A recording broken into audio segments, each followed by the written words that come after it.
Hi, my name's Mark Burrows. I work with a number of larger organisations across the UK on their net zero journey. And this vlog is just a quick hints and tips session to kind of taking from target to realisation on that net zero journey. So you as an organisation may have a net zero goal in place or a target, say 30% by 2030 and net zero by 2050.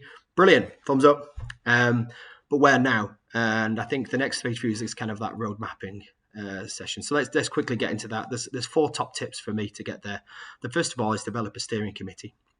It's very important to have all parts of the business engaged in the net zero process because it's part of the new business structure. It's not a standalone project. So make sure you've got that top level commitment and action from that top level in terms of financial, commercial, managing director, for example, as well as engineering.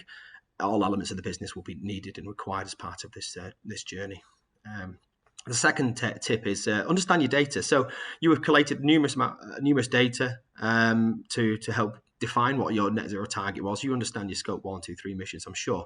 But it's that next level down, that more granular level of data is going to be important for your organization. So accept that as a necessary now and start thinking about how you integrate data to a more granular level across your organization. It's going to cost money. So think of it as an operational expense, but it will help you to define where opportunity list exists for net zero, as well as measuring and verifying performance and tracking.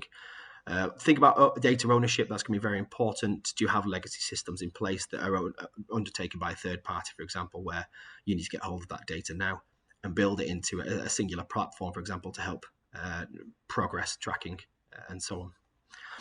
The third step is to create your strategy and a roadmap, 2 separate things. So your strategy is probably quite broad along the lines of we need to tackle scope 1 and 2 emissions. For example, we need to do energy efficiency. We need to invest in self-generation technologies. Earlier in the decade, next 3-4 years, that's probably maybe renewable energy along the lines of solar PV, air source heat pumps, CHP.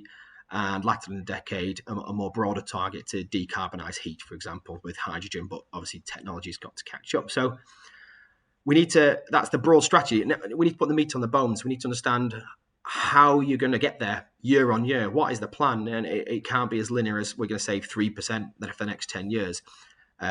It's generally not going to work like that. So you need to start thinking how you're going to achieve it year on year so you can attain those goals. Because so short term this year, 2021, is it continue with energy efficiency? How much is that going to bring? We'll start planning for those big hits and big assets in terms of solar PV, either integrated on site or via private wire solutions. Both are options available. So thinking about that journey and those percentages each year is going to be extremely important. And having that cohesive roadmap is probably the next stage in helping people realize their net zero goals.